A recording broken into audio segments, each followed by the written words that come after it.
how Allah said, "Make mention of me on my earth, that in my heaven I may remember thee.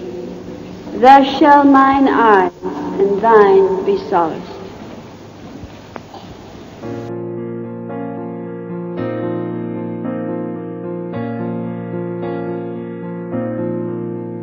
To walk where there is no path, to breathe where there is no air, to see where there is no light.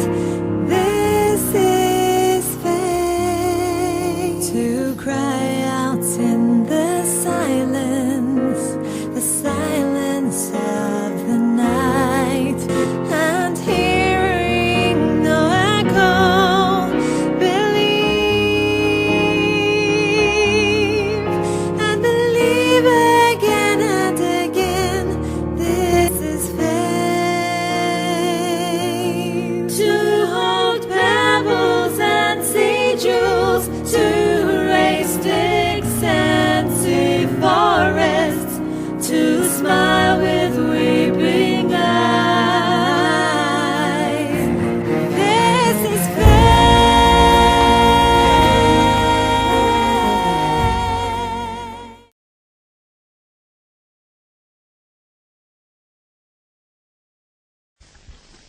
Life was remarkably peaceful, before we had all these gadgets. When I was a girl, well, I admit we had the telephone and electricity, but we didn't have tape recorders and moving picture cameras and all kinds of modern improvements.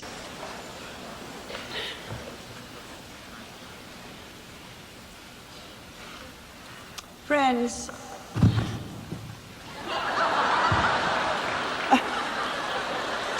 it makes me nervous when they're like that.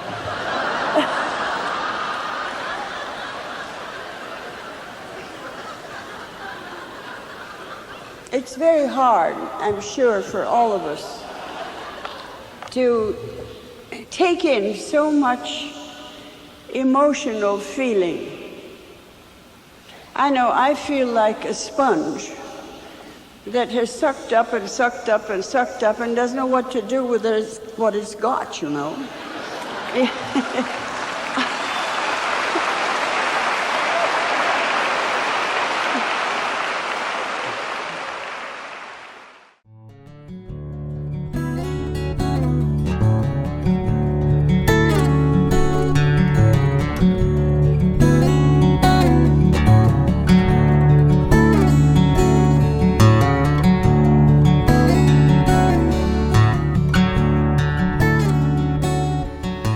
I was thinking of my mother so often here.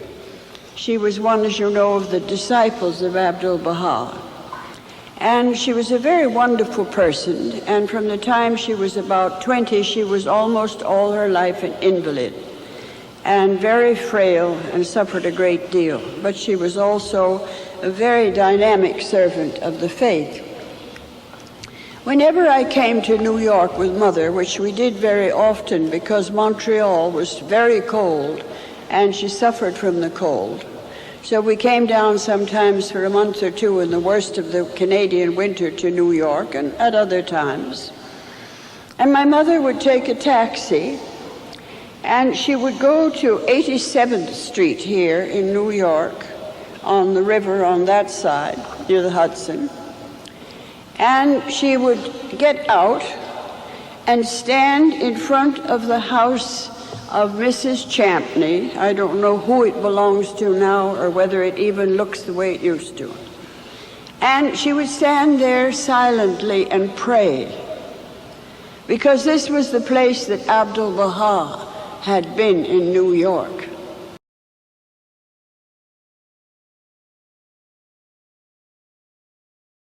The whole picture in life, aside from the great outlines of immense values, is always composed of little bits of pieces. And we are the little individual pieces that make up the whole. We're all very fundamentally simple people here. It's nice to remember the intimate things about human beings. I can relate much easier to acts of other people and the character of other people than I can to a long scientific treatise. I can read it. Hopefully I can understand it, but it won't move me as much as just ordinary human beings' experiences.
This was our last contact with the Amazonian Indians.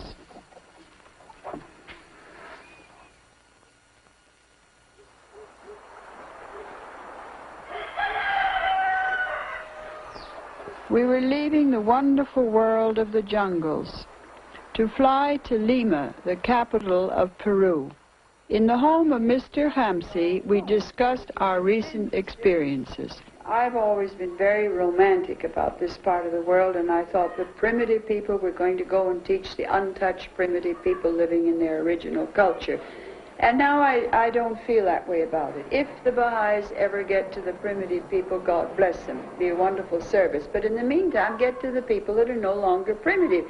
Get to these areas before it's too late. You know, there's something that I want to say because I think it ought to be said. And I know we all know it, but perhaps the Baha'is don't realize it. The missionaries are a highly praiseworthy, admirable group of people.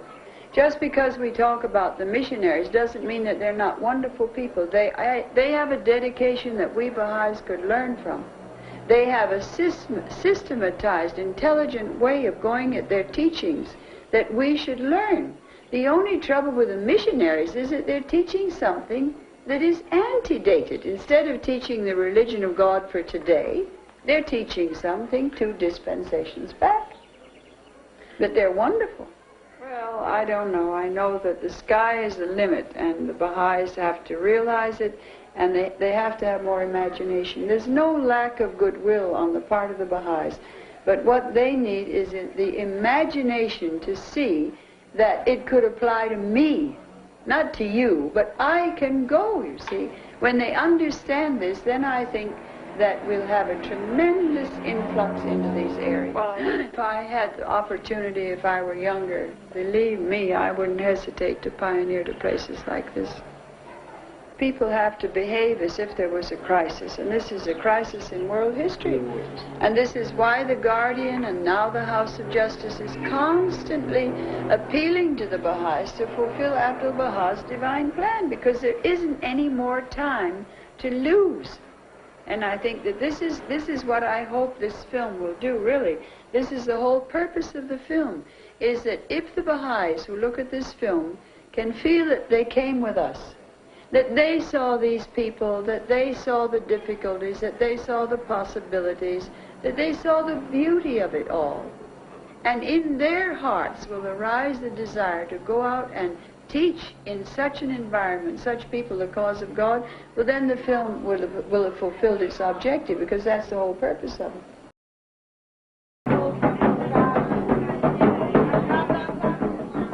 We flew over the Amazon River, which at this point was over 20 kilometers wide.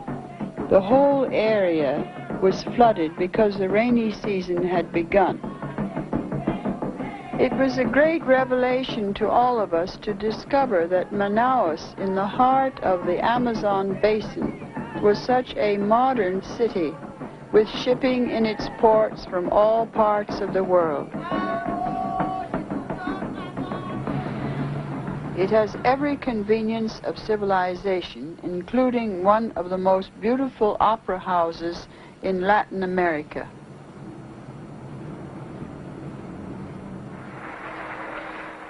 We arrived to attend the first historic Baha'i conference of the Amazonian region, and were greeted very warmly at the airport by members of the new Baha'i community. During our week's visit, there were many lectures given to students in both universities and high schools. I would rather talk to an audience like yourselves of young people than any other kind of audience in the whole world. E sinceramente prefiro falar para uma audiência jovem, assim como esta, do que qualquer outra no mundo. Nobody knows better than the youth how many problems face us in the world today. Ninguém melhor do que a juventude sabe quantos problemas estão nos confrontando nesta idade moderna. As I see it, one of the greatest problems facing the human race, and that means you, is how to bring the 2/3 of the world's population who live in villages into the advantages of the 20th century, the advancement of the 20th century, without ruining their human characteristics that are so wonderful.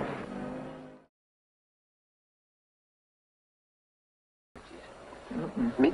Yeah, that is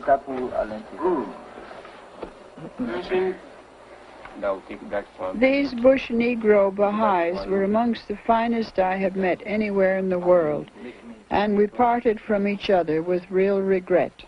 He says, in this life, there is only two things: life and love. The way you have come,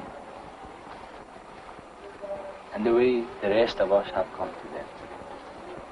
It shows that you love them. He says, so many people who live in the city consider them the lowest people in the country. And you have come especially to see them. Tell them that I appreciate very, very much what they've said, but in coming to the village, we are remembering the words of Baha'u'llah himself. He said that the city is the home of the body, but the country is the home of the soul. Baha'u'llah taki. If we hit taki, that in a photo, so you chingro, a kobigi. The people in the country believe in God. The people in the city, slowly, slowly, they forget God.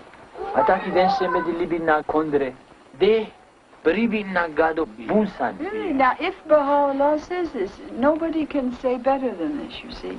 Ataki efu Baha'u'llah taki so, that no one tra libi se me kan taki one tra fasi. Tell them Baha'is never want to leave each other, in general. Ataki this na wansani, di de na Baha'i tori. Then Baha'i se me sidon makandi, de no one yo ho.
And I am always very moved by stories of Baha'is. I see things perhaps in a simple way in my mind. I see things in terms of stories and of people and of incidents. And so I thought I would tell you a few anecdotes about the older Baha'is. When Martha Root was coming to Montreal, you know, Shoghi Effendi called her the star servant of Baha'u'llah. She's the one who gave the message to Queen Mary of Romania, to other crowned heads in Europe, to presidents, to people of great importance, politically, socially, and so on. And she came to Montreal, and I was about 16 or 18, and I had, of course, a great love for my mother, and also I was very proud of my mother, because I knew she was one of the first Baha'is of the West, and she was May Maxwell, and so on. And my mother made a terrible fuss about Martha coming. And in my 16-year-old mind, I thought, well, she's really, it isn't necessary to make quite so much fuss. So she bought a beautiful bunch of tulips. It was in the spring. And she put them on the radiator in the vestibule of our home in Montreal, which is now called a Baha'i shrine because it was visited by Amatu'l-Bahá and he slept there for a few days. And as she went out to call, to have a radio call, or visit the head of the radio station of Montreal, it was the beginning of radio then, no television. And as she went out of the front door, to go and call on the man who was the head of the radio station that my mother hoped would accept to let her speak on the air for the first time in Canadian history about the faith, she picked up one of these tulips, a raw tulip out of a vase, just one. And in those days we were much more formal than we are now. Nobody except my age group can remember how much more what the French call comme il faut, with how much more discipline and reserve we lived our lives, at least in public. And I'd never seen anybody pick up a tulip and walk out of the front door. So Martha went down. My mother told me about this afterwards. I was not present. And she walked into the radio station and met the head of it, and my mother introduced her, said, "This is Miss Martha Root." And she was a very homely woman and had no sense of clothes whatsoever. And her head was cut like a spaniel's hair, like this hair. And she was full of wrinkles. Anyway, she walked in, Mother said, and she walked over to this man, and she said, "I brought you this," and she handed him this naked tulip without any tissue paper or anything around it. And the man took the tulip in his hand, and his eyes filled with tears, and he said, "How did you know I am a Dutchman?"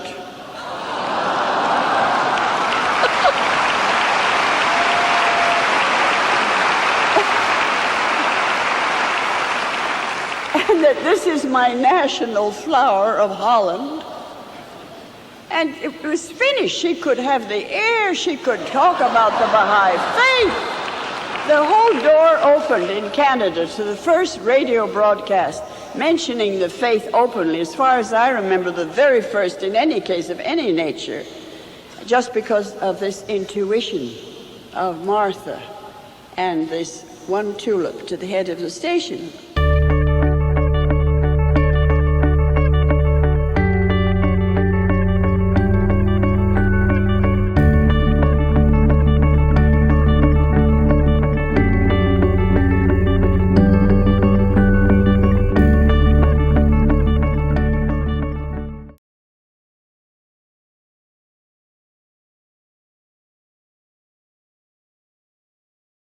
I don't know what people in this room were brought up on, but I was brought up, I think, to my great spiritual advantage, and I mean spiritual, on the old fairy tales Doug tried hard 3 or 4 times up here behind the screen of that thing to get out of me what was going to be my topic. And I said that I didn't know, but that I was going to speak on what was dearest to my heart.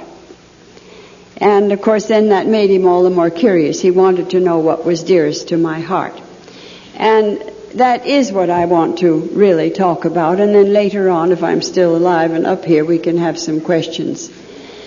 You know, I have, and I'm very, very glad that I can voice these thoughts to what I would call a valuable audience. I think that this Baha'i Studies business, where is our name? Always forget it. I think this association, Baha'i Studies, is really a very, very wonderful thing. And I think that the most wonderful part of it is that it is enabling the Baha'is to tap different reservoirs of thought and get the faith in front of people that normally we haven't been able to reach. And I think also, undoubtedly, perhaps particularly amongst the youth, it is cultivating an ability on their part to study more deeply the teachings, to evaluate them, and I hope digest and assimilate them into their personal lives. And I think all of that is wonderful. But what I think about it is that it's an opportunity to evaluate all kinds of things in relationship to us Baha'is and humanity, because we are supposed, very unworthily, to be the bridge between the message of Baha'u'llah and the human race. Whoever is added unto us, they have the same privilege as we have of teaching the cause of God and of sharing the message of Baha'u'llah with other people. And this is the subject that is dearest to my heart, which is teaching the faith to the people of the world. You see, we people in this room, and I am one of you, in the sense that I'm half American, I'm half Canadian, I'm a child of the city. I have lived my entire life in the midst of Western culture and Western materialism and in cities. And we are inclined, and I can assure you that on some subjects I really do know what I'm talking about, and this is one of them. That, no, when I don't, I say, well, I'm not sure, it's my own personal opinion, but if I really know what I'm talking about, well, then I assert myself, and this I do assert, that we, without realizing it, as I see over and over again now in my travels, because as you know, I travel very extensively, and the country that we came from last time, Jamaica, was my 135th country. And many of those have been more than one visit. Well, that's quite a lot. Baha'u'llah, accepting him or being acceptable to Baha'u'llah. And that is something that has nothing to do with your station or your race or your education or anything else. It's something evidently that is a very subtle thing between the soul of a man and his Creator.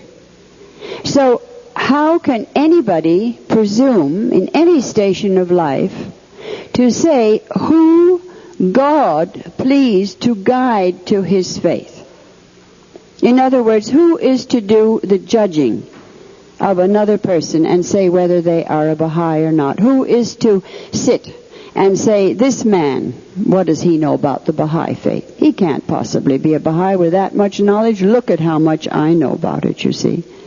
And you weigh him in your evaluation, usually of yourself, and usually a very conceited evaluation, and you find him wanting because he is not according to your concept of what a Baha'i should be and what a Baha'i should know to accept him. But it doesn't seem to be Baha'u'llah's concept, because his concept is that everybody in the whole world, at least reasonably and politely, should be informed of the existence of his faith, and then they should be given the opportunity to accept it, which is dependent on two things: acceptability in the eyes of God, and a capacity in that person to respond, which I suppose is fundamentally the same thing.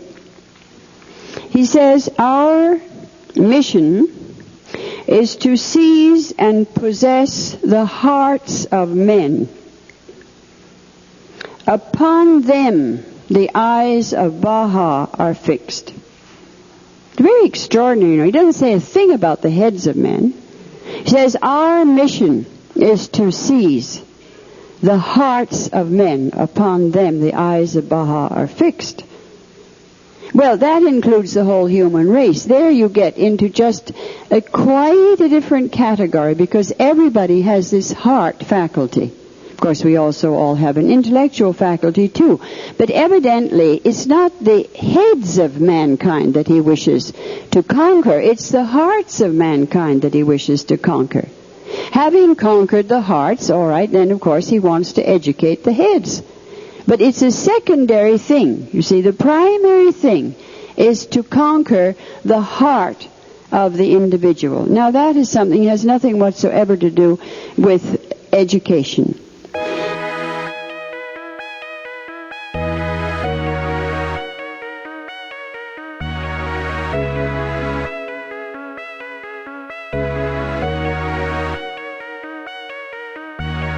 Whoso reciteth in the privacy of his chamber the verses revealed by God, the scattering angels of the Almighty shall scatter abroad the fragrance of the words uttered by his mouth, and shall cause the heart of every righteous man to throb, and shall cause the heart of every righteous man to throb. Intone the verses of God that have been received by thee, as intoned by them who have drawn nigh unto him, that the sweetness of thy melody may kindle thine own soul, and attract the hearts of all men. Though he may at first remain unaware of its effect, yet the virtue of the grace vouchsafed unto him must needs sooner or later exercise its influence upon his soul. Intone the verses of God that have been received by thee, as intoned by them who have drawn nigh unto him, that the sweetness of thy melody may kindle thine own soul, and attract the hearts of all men, that the sweetness of thy melody may kindle thine own soul, and attract the hearts of all men.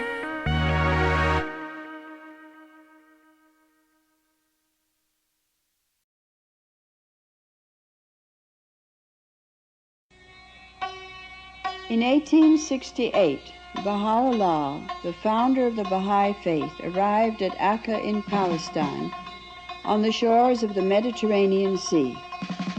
Akka was a heavily protected fortress city where Turkish troops were garrisoned. It was also the worst penal colony in the Turkish Empire. Baha'u'llah was a prisoner of the Sultan of Turkey. Across the Bay of Akka lies Mount Carmel with Haifa at its foot. In those days, people walked or came on horseback from one town to the other along the beach, as there was no other road.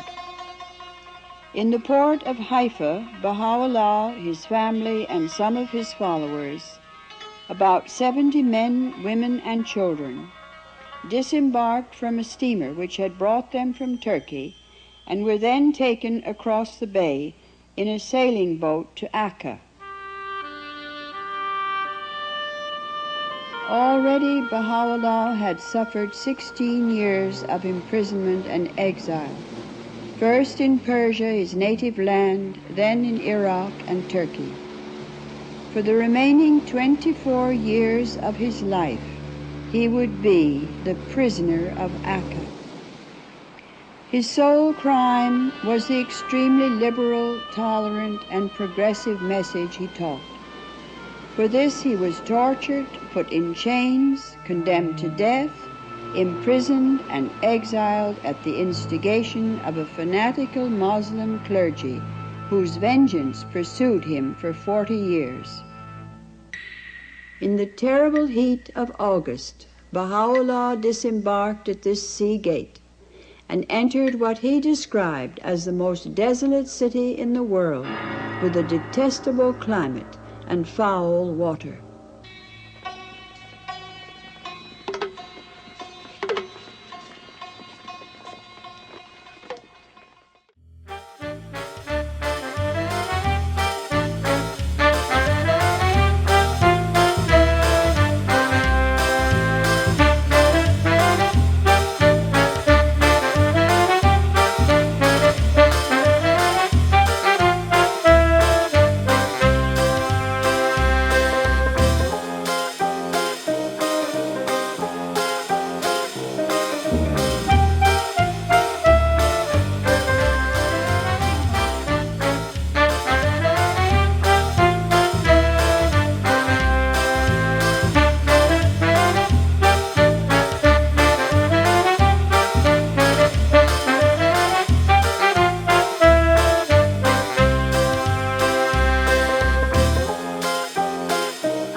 دوستان عزیز من خیلی خیلی خوشحال هستم که توانستم بیام به کالیفرنیا و که اینقدر دوست از ایران ببینم امشب. شما حیف از خیلی خوب نمیبینم با این چراغ تو چشمم، لکن از وقت که من شنیدم که علل خصوص به کالیفرنیا اینقدر بهایی از ایران مهاجرت کردن، دلم خواست شما رو ببینم. Well, where's the translation? I made a long speech, but nothing more happened. As I said, it's very, very difficult for me to express subtle thoughts in Persian. خیلی کوتاه در آمدی.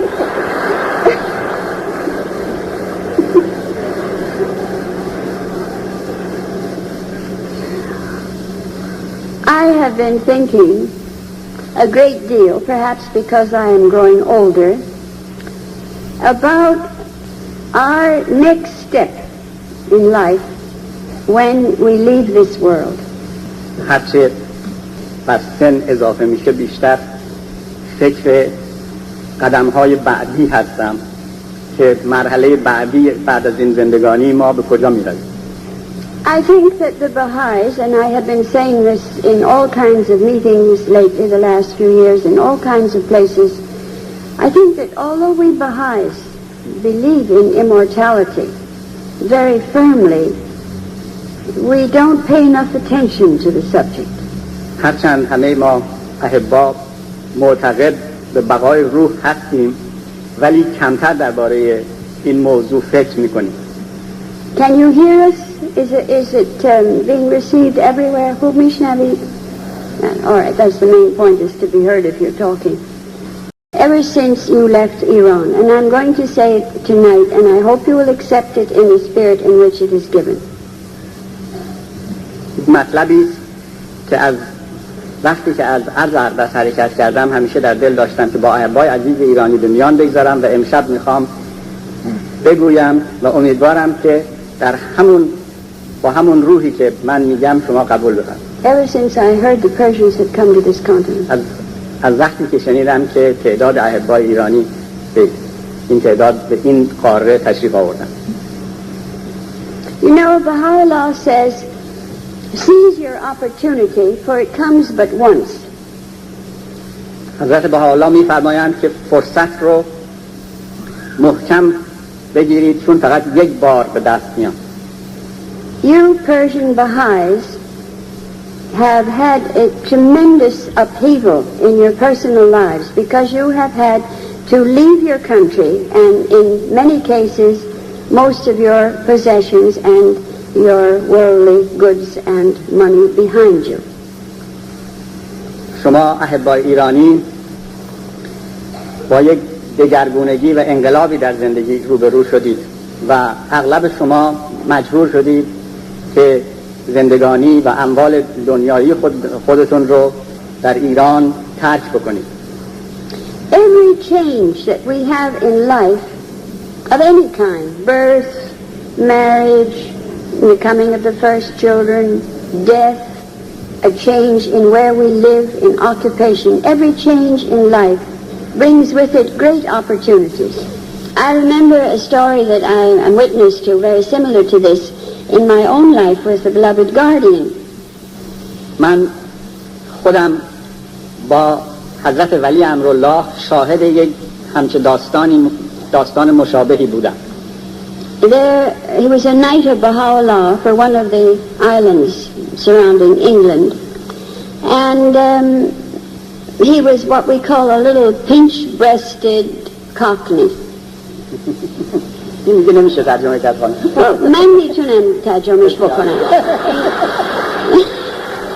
این مثل شما میدونید کبوتر استخوانش اینجا در میاد، اینجا بالا، اوشانه نداره. پس این مرد یک مرد کوچولو و خوشگلم ابدا نبود و سینش اینجور بود و خیلی فقیرم بود و ما منتظرش بودیم در حیفه. میدونستیم که فلان شخص میرسه که وقتش رسید که این بیاد برای زیارت.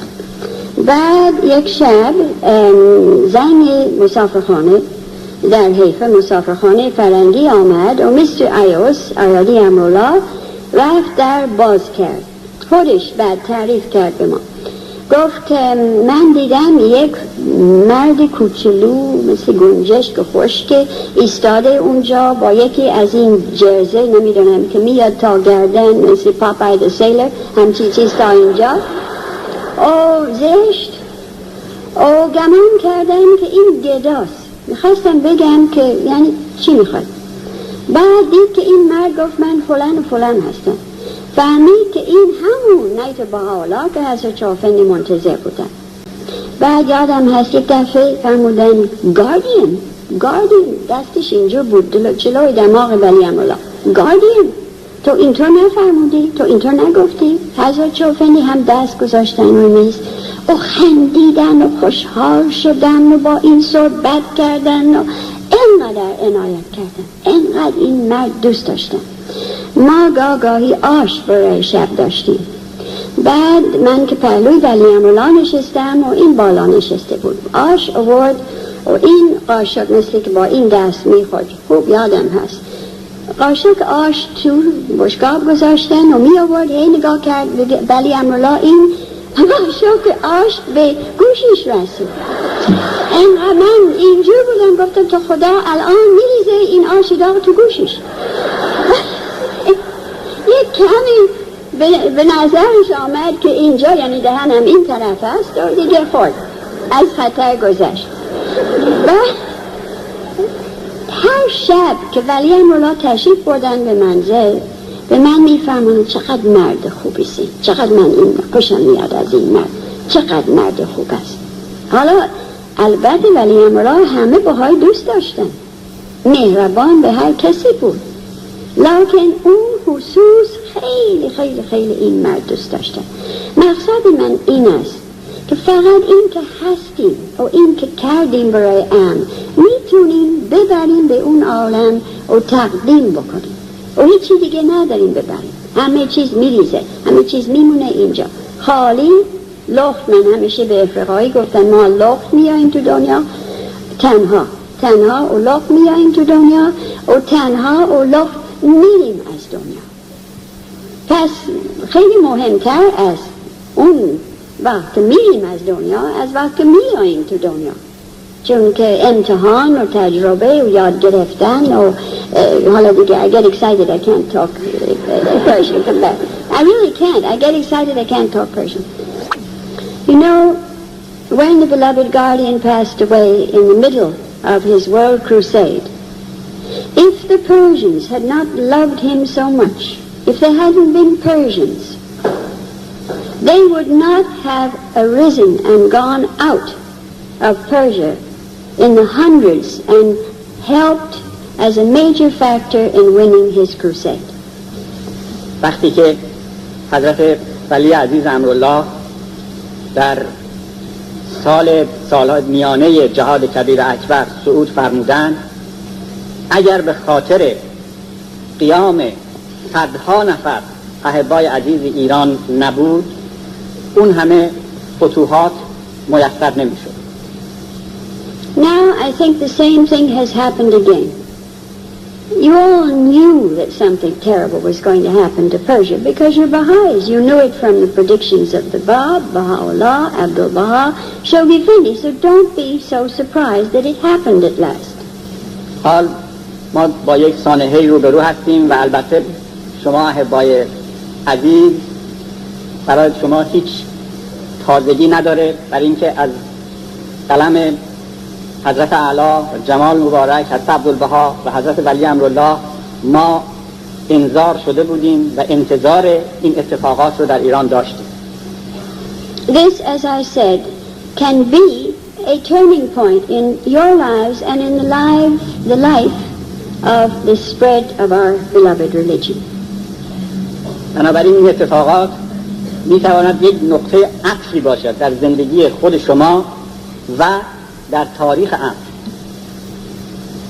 So, as I said before, seize your opportunity, as Baha'u'llah said, for it comes but once. پس همونطوری که جمال مبارک فرمودند این فرصت را غنیمت بدانید برای اینکه فقط یک بار به دست شما میاد.